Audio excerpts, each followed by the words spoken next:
me to him. Mr. Speaker, I just can't get over two very important things here, and that is Comey and Strzok's exoneration before investigation, and then a FISA memo that they know Hillary bought and paid for, that's unverified by anybody, that is presented to a FISA court, and then they don't tell the FISA court that Hillary bought and paid for the Russian lies. This is scary. This is about impacting the elections and the absolute integrity of the elections of this country. Look, I think we're in George Orwell territory. This is why he wrote 1984. He was terrified as he thought about it, about the power of a state to begin to change history and to force people to learn a fake history. What you're seeing here is I mean, you and I have talked about this. Every day something new unravels, something falls out. You see things, you know, who would have dreamed of Susan Rice writing a memo to herself the way she did 15 days after a meeting? And the memo sure sounds like it's a whitewash memo. It's a, let me write this down so if anybody ever asks, it'll look correct. Who would have imagined that you were, as we're learning more and more about the former director of the CIA, who certainly sounds, the more we learn about him, like he is the worst possible person to have been charged of the CIA during that period. And every time we turn around, there is some new and I think very sobering revelation that doesn't fit the world you and I thought we lived in. You know, why when I read Susan Rice's memo do I read into that, uh-oh, there might be something else, and that's why the CIA was done 15 days later? Then I see the involvement of Brennan and Clapper. And then I look at what I just mentioned about Comey exonerating him. There was no this whole thing was rigged. James Kallstrom's right. And then, of course, the FISA memo. And then, I mean, look, I continue to tell people, I think the most fascinating single thing is Strzok's text message to his girlfriend or vice versa, that they have to prepare this briefing for Comey because Comey is going to brief Obama and the president wants to know everything. Now, I never heard Comey say he had briefed the president of the United States.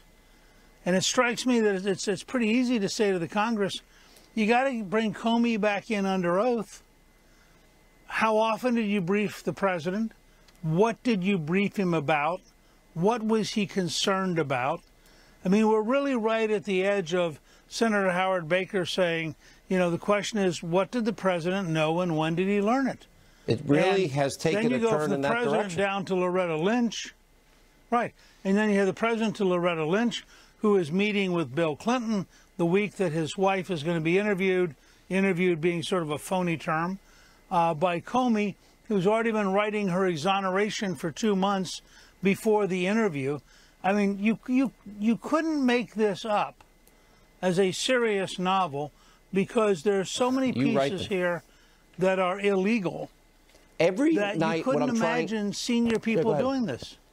Every night on this program, I'm adding new information, and still, because the story it's getting so big, impacting so many people, you kind of have to build the bridge every night so everybody understands what the new information is. But I want to stay focused on this FISA for a second. It was unverified by Fusion GPS, unverified by the FBI. They knew Hillary bought and paid for it, and they didn't tell the FISA judge. And it wasn't done just once. They attempted it in July. They didn't get it. Then they did it in October. They got it. And then they renewed it 3 times. And the bulk of information that was presented was the Clinton bought and paid for dossier that they never informed the judge about. I mean, if I'm that FISA judge, I'm calling those people back in yesterday. Well, look, at this point, you also have to say, when is the Congress, excuse me, when is the Congress going to call in the FISA judge? What was the FISA judge thinking? Why did he do it? Excuse me, why didn't he ask these questions? I mean, these are not, it's not implausible to say to the FBI, gosh, where did you get this dossier from? How was it produced? Have you validated? I mean, apparently the FBI validated nothing. They took this document, they walked in, and they gave it to him without any validation. Yeah, unbelievable. I agree with you, Mr. Speaker. I do believe this. Just last question. Historically, I keep saying it is so much bigger than Watergate because of the use, the highest levels, the highest echelons in intelligence, the FBI, the DOJ, and the absolute abuse of power, the intelligence weaponry we have, and also the deception to the FISA judge. Look, I believe this is the clearest example we've had of, excuse me, the danger of a deep state. Here you have bureaucrats out of control with the power of the government, threatening, I think, to undermine the entire process, including blocking, excuse me, blocking Trump from being president and protecting Hillary. And it's only an accident. I mean, let's not kid ourselves.